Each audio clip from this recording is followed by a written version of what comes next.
Hello, everyone. For those of you who don't know me, my name is Yunus, and I'm the CEO here at vFairs. See, Discover Next has been all about to discuss the future of events, and that's exactly what we'll be going through today. However, I want to make sure that before we discuss that, we first look at the past, discuss how the event landscape has changed from pre-pandemic, during pandemic, to now post-pandemic. We'll discuss the event landscape, and we're going to cover all of that, all of the event types, whether it's virtual events, in-person events, or hybrid events. So we all know that before pandemic, most of us were doing and supporting in-person events.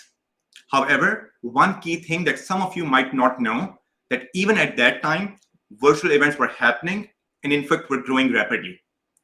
Companies like vFairs, who were primarily supporting virtual and hybrid events back then, even at that time, we were growing 50% to 100% year on year.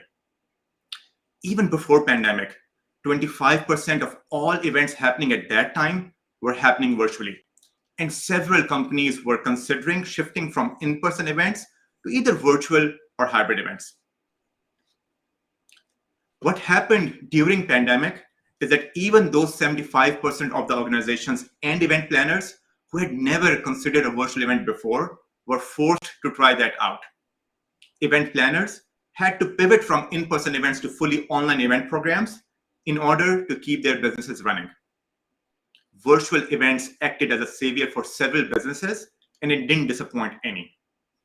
Several organizations were able to achieve similar results as that of their in-person events, and for many, they witnessed far better outcomes with far better profitability with virtual events. And now, given things are back to normal, everyone has a choice. Everyone has a choice now to decide between in-person events, virtual events, or hybrid events. And I'll be going through all three of the event types. I'll share my honest thoughts about each one of them and my predictions of what will happen in the near future. Let us start with in-person events first. See, looking at in-person events is no question that they're finally back. And I'm so excited about it. Many of us are eager to meet each other in person, and we know that from our historical in-person experience, networking happens at its best during in-person events. There's no question that there are many clear benefits of hosting events in person, and the human-to-human interaction is constantly cited as the main motivator to get back to that in-person format. However, there's lots of uncertainty in the industry around in-person events, even right now. Let me tell you my own personal experience. I was a speaker at NACE conference just last week. I was there in Portland, Oregon, one of the speakers for this big, huge conference I was so excited to be at. Even though the participation was low, both from attendees and exhibitors, I was still having lots of fun. I came back on Friday, spent the weekend meeting with my family and friends. On Monday, I was not feeling well. And then on the same day, I got this email. I got this email that I should get myself tested for COVID-19 because several individuals who took part in that NACE conference in Portland have already tested positive for COVID-19. Now, just imagine, again, someone who's running a company who has a lot of plans over the next couple of weeks. And also as an individual, who has a lot of, family commitments over the next couple of weeks, I'm going to be very concerned, and I will think twice now about going and participating in another physical event. So I just want you guys to know that COVID-19 and health-related concerns still remain affected, even right now. And that is not only the only challenge that is a threat for in-person event. We all know there is a war in Ukraine going on. So any event happening around that region or is expecting attendees or speakers from that region, again, will get affected. Similarly, again, I want you guys to know, I have been in this event industry for the past 15 years. I have been working as an event organizer and then later on serving event organizers since 2007. So I have I have witnessed a couple of recessions, even back in 2008, and then the oil crash in 2014. And we all know there is a potential recession coming right now as well. And whenever recession happens, or whenever there's a potential recession that's coming along, the very first thing that companies has to do is to cut their budgets. And you know what? The very first place where those budgets are cut, they're cut for in-person events. See, in-person events are expensive.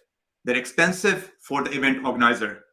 They're expensive for exhibitors, and even the companies who send their attendees to these in-person events, their travel and accommodation right now, with the kind of oil prices that we all can see, it is expensive to send attendees to these in-person events. So given that there's a potential recession coming along, I'm of the opinion that in-person events will still struggle. They will struggle with the kind of attendance that they were expecting just before COVID.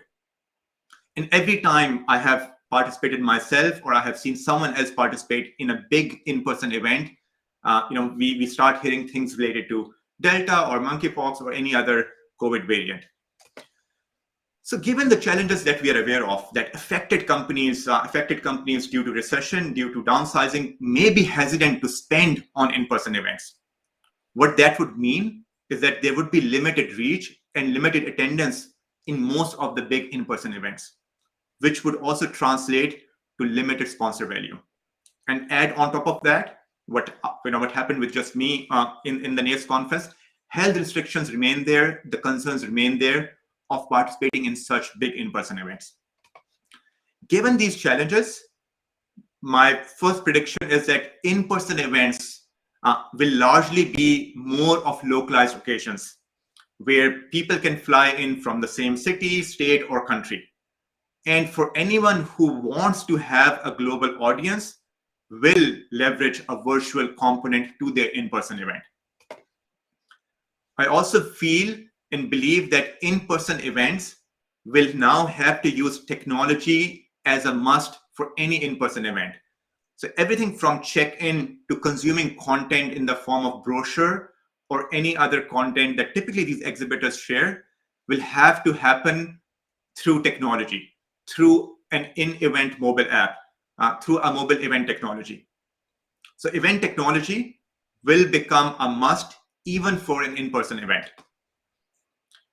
And anyone who is running a business critical, mission critical in-person event will need to have a virtual component to their in-person event, either as a must, which is again run a hybrid event, or at least as a virtual fallback strategy in order to protect their stakeholders' interest.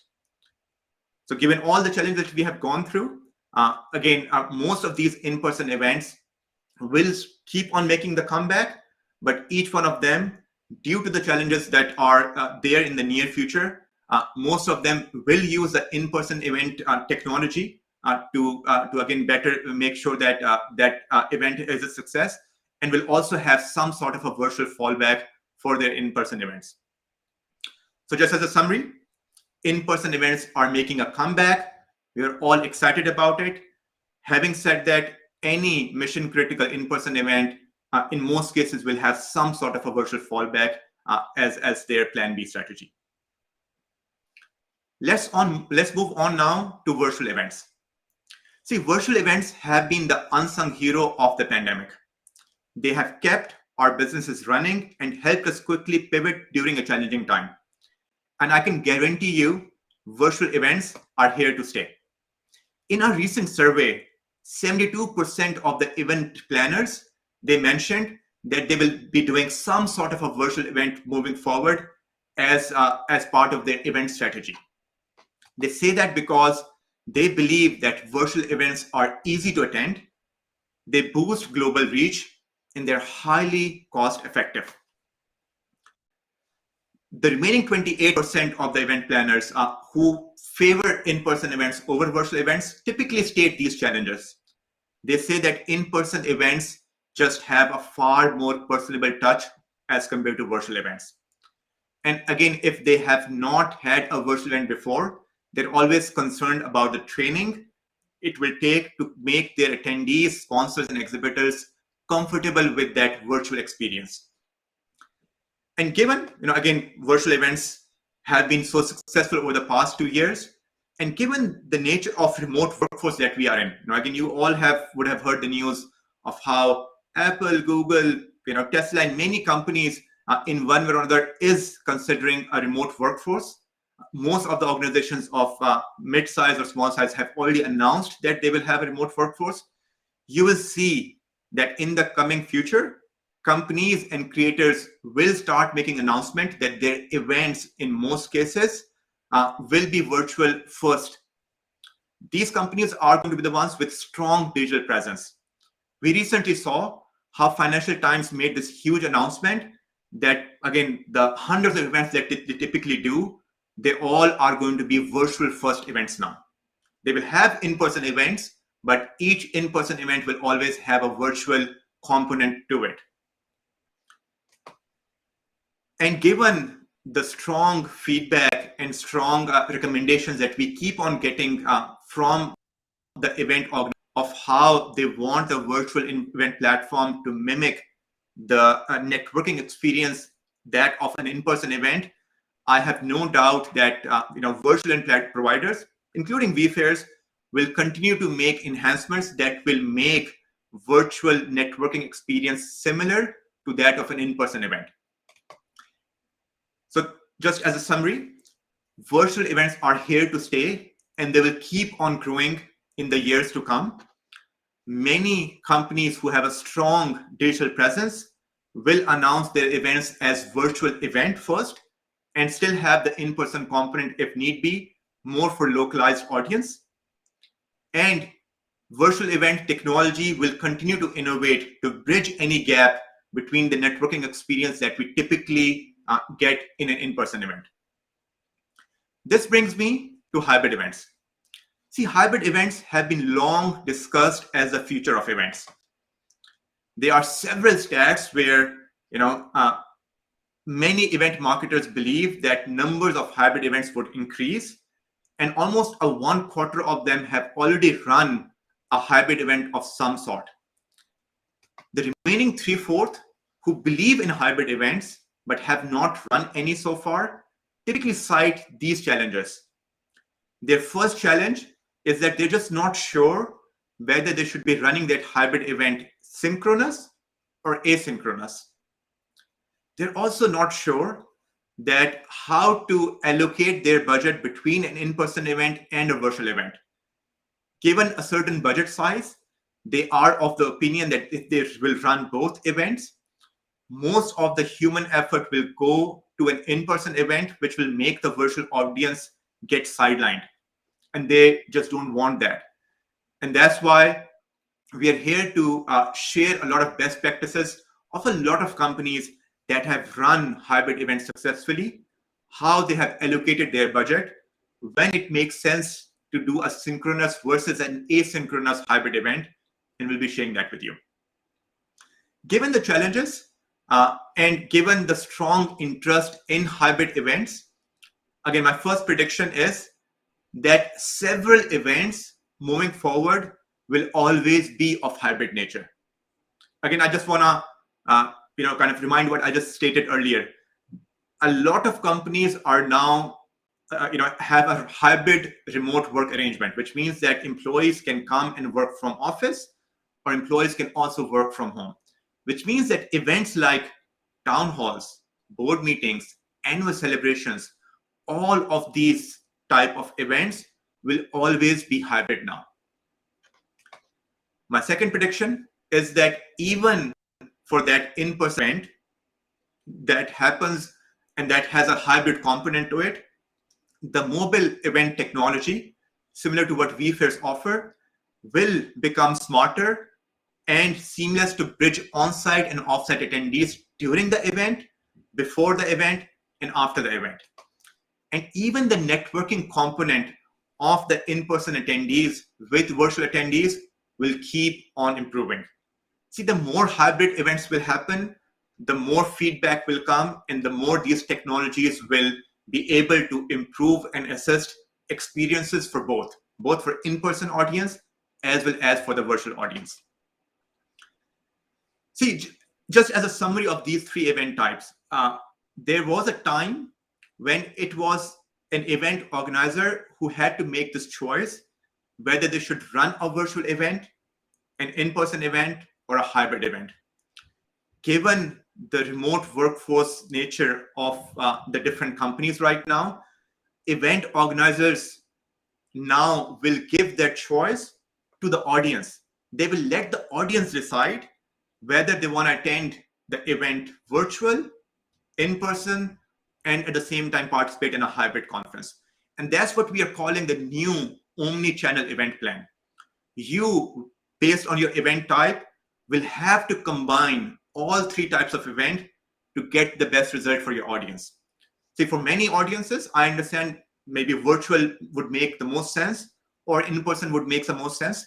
But if you have an audience that is remote, that is of global audience, this new Omni-Channel event plan is going to become a must to run a very successful event. In order to run, help you run successful virtual, in-person, and hybrid events, I have a lot of announcements to make. We have over 50 plus slides of the features that we have recently launched and will be launching in Q3. But in this keynote, I'm going to primarily focus on 5 announcements that will help you run better virtual events and in-person events. Let's start with the first announcement. See, for any virtual event, networking is key. And throughout the past 6 years of vFairs, we have been investing in our networking features a lot. We already provide both one-to-one and group text chat, audio chat, video chat.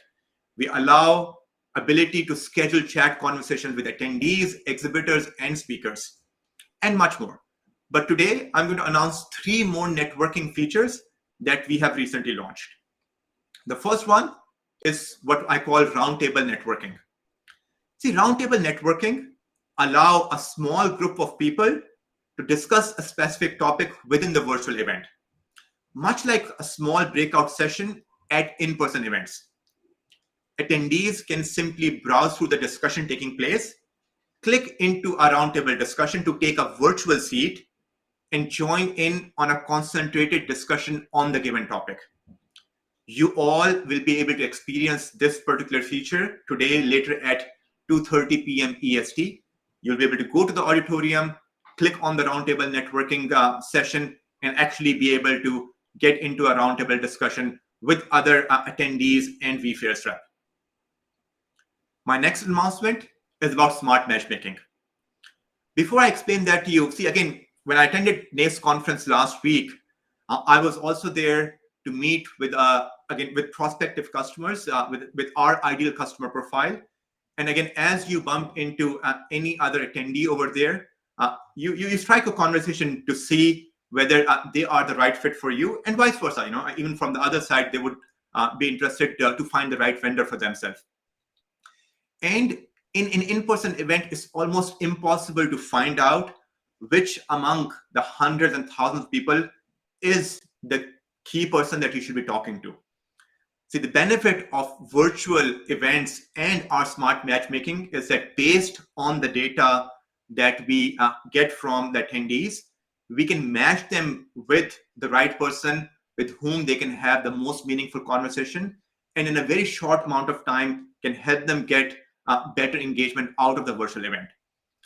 Our smart matchmaking feature will allow these attendees to get matched with other attendees who also want to have a similar conversation, and again get the best out of that virtual networking feature. My next announcement is for the chat queuing. See, pretty much like how it happened in an in-person event where you form a queue in order to meet an exhibitor or a speaker or a certain celebrity, we also have now a chat queuing feature in our virtual events. However, unlike in-person events where you don't know how much time it will take for the next person to finish his or her conversation with an exhibitor or a speaker, here you will know exactly what your queue number is and how much time you will have to wait in order to have that conversation with the rep. Again, this is much like an in-person experience, however, removing any inefficiency that exists in an in-person experience with chat queuing or smart matchmaking. Again, all of those features are something that you'll be able to test out later today in the auditorium session by joining the Roundtable Networking Smart Matchmaking. And we would love to connect with you through our customer success managers to actually give you a demo for those networking features. This brings me to my next topic, the Metaverse. So we all would have heard about Metaverse by now. The value of Metaverse market is expected to jump from $38 billion to $47 billion this year, and by 2030, it will be close to $700 billion. I don't want to create more hype than what's already created for Metaverse. I also want you guys to know that vFairs is best positioned to provide an experience similar to that of a Metaverse. However, we're also very cautious of the kind of features we want to enable right now, because it's less about making something that looks fancy. We also care about the return on investment or the engagement that we know that you care about from your virtual events. And as our first step to help you create Metaverse type of an experience, we are launching our spatial networking feature. This is our first step into the realm of Metaverse. Users will be able to immerse into a virtual space where they can move around and start conversation with others who are in proximity to them. When you're close to someone, you can connect with them through audio and video chat, similar to how you bump into someone at a live event. And as an event organizer, you can create custom design virtual rooms for your attendees to visit throughout the event. This is our first step towards a Metaverse kind of an experience, and we will continue to invest heavily in Q3 and Q4 as we feel that the market is ready to experience a lot more Metaverse kind of an experience. My third announcement, if you guys are not aware, is of vFairs mobile app for any in-person event. So similar to Uber, who has a super app, vFairs is creating an all-in-one app that will let attendees easily check in on-site using a QR code, exchange contact information with others without the need of a business card. They will be able to personalize their agenda to choose which presentations they want to attend. They will be able to search for exhibitors to visit and even visit their virtual booth even before visiting them on-site. And they'll be able to consume the eco-friendly content that exhibitors has to provide in the form of brochures, videos, and any other similar content. And again, if you have an event of a certain type, if you are doing a job fair or a recruitment fair, you will have the jobs module. And similarly, if you have a trade show, you will be able to list products that others would be able to view and purchase on the spot. Not only we have just a software piece of this in-person event tech, we're also providing lots of services around that in-person event tech. You will be able to request for on-site support from vFairs to help you with your in-person events. We also have, the ability for you to print badges using the vFairs mobile app. A request for lanyards or badges and any other hardware in the form of your in-person events moving forward.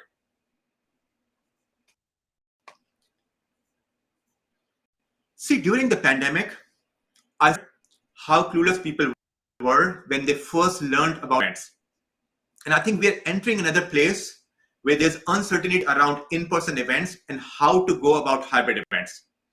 I'm sure people will have a lot of questions, the best practices and the best methods to get the value, both from their in-person events and hybrid events.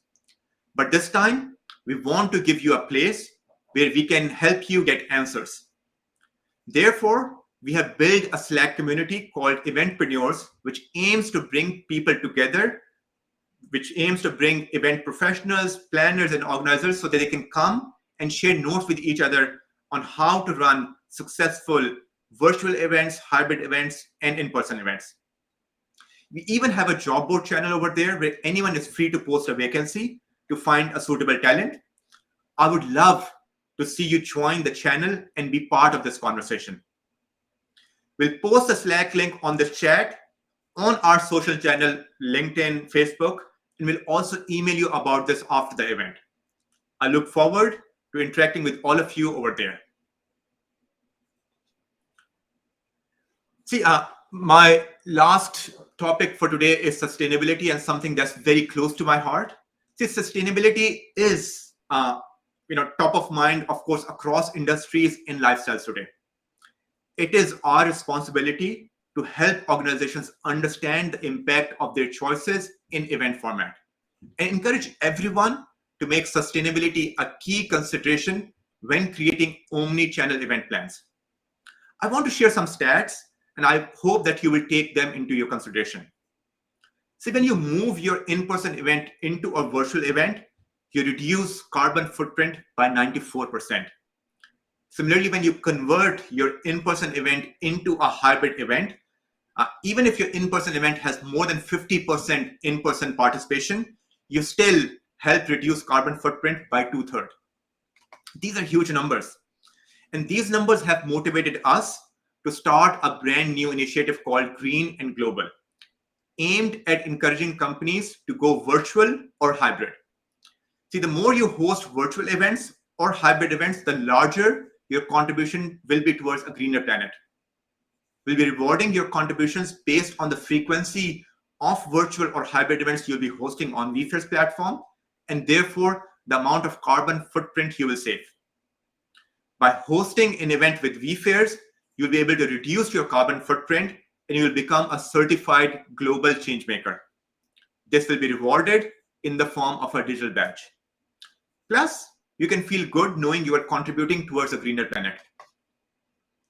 In addition, vFairs is funding bottles made of recycled plastic, where each bottle contributes to the collection of 11.4 kilogram worth of plastic, equivalent to 1,000 plastic bottles. If you would like to learn more about this initiative, we'll link the landing page in our chat now. See, I want to summarize what I have gone through right now. And again, if I have to give you 3 key takeaways, here are those 3. Event organizers, as an event organizer, you will have to give your audience the power of choice. You will have to let them decide how they want to attend the event. If they prefer in-person, conduct in-person events.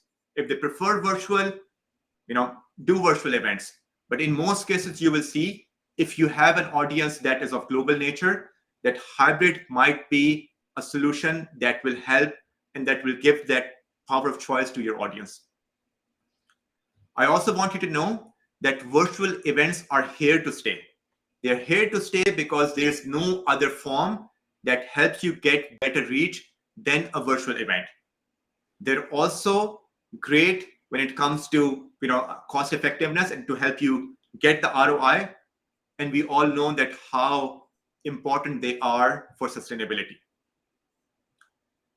If you're doing in-person events, in-person event tech like vFairs mobile app is a must, especially an in-person event app that integrates everything from a software to the hardware and to the services around it. So again, give your audience the power of choice. Consider virtual events because they are here to stay. And if it makes sense for your audience, always do that. And again, even if you're doing in-person event, make sure that you use technology for efficiency and again, for better outcome for your in-person event. I hope you have found this session both insightful and motivating to get you started on your omni-channel event plans. I would love to open it to some questions from the audience now. So feel free to share some questions within the chat box at this point. I also want to thank everyone for joining this keynote today and for joining Discover Next. I hope you enjoyed the rest of the day's session, and I look forward to seeing you again later today. Great. Thank you so much, Yunus. I think we have a question that came in through the chat from Morris. Does vFairs offer simultaneous language interpretation services for sessions?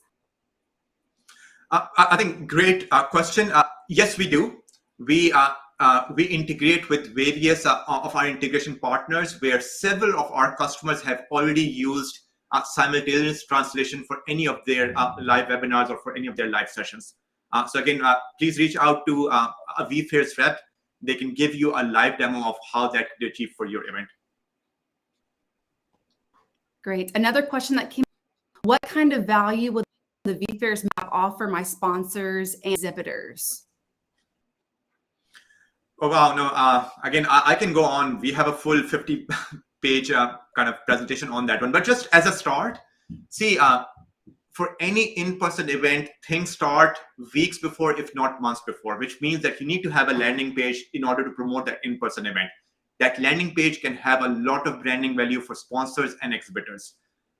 Once someone registers, they get a link to download a mobile app. In that mobile app, there's a lot of branding opportunity in the form of splash ads, banner ads that, again, sponsors and exhibitors can benefit from. Both in the in-person event app, you have the ability to promote a certain exhibitor or sponsor a lot more than others. And I can go on. See, vFairs realize that, again, these events are typically funded by sponsors and exhibitors, and we provide tons of opportunity to help you make those sponsors and exhibitors stand out from everyone else. Great. Thank you, Yunus. One last question I wanted to get to. We have just a few minutes here, but how can I continue collecting in data at in-person events? You offer the mobile app with printing. How does that look like for in-person events typically? See, again, when you use vFairs for your in-person events, you will know exactly what has happened in your in-person event. And it starts with the following, right? So you will know how many people registered for your in-person event, how many of them checked in. After they have checked in, how many of them have attended a certain session in person, how many of people have met a certain exhibitor in person, because all of that data is exchanged through a QR code between attendees, exhibitors, and the speakers as and when they're communicating with each other. So you as an event organizer, you will know exactly that, I know, 2,700 interactions have happened in my in-person event. This exhibitor was the most active or got the most amount of attendees footfall in that in-person event. We would love to show you how our in-person event reporting looks like, because again, you will realize that the same way that for virtual events, you get to see a fully detailed return on investment in the form of detailed reports. Even for our in-person events, we have a similar report that helps you track everything from check-ins to, again, to the amount of interaction that has happened between attendees and exhibitors in that in-person event. Great. And last question, what new feature are you most excited about as the CEO? See, I am extremely excited about our networking features. See, I think everything from that roundtable networking to smart matchmaking to our queuing feature, as well as our spatial networking, they're going to be game changers for anyone who has been considering virtual events, or who, again, is planning to move from in-person events to virtual events, or even is planning a hybrid event, right? These new features help connect your attendees, whether they are virtual or in person. I'm really excited to give a demo of all of those products, to each one of our customers in our direct one-to-one meetings with them. Great. And any closing comments from you, Yunus? I think the takeaways were amazing from this presentation. Absolutely excited about all the unveiling networking features, but anything else you want to leave the audience with today before we move?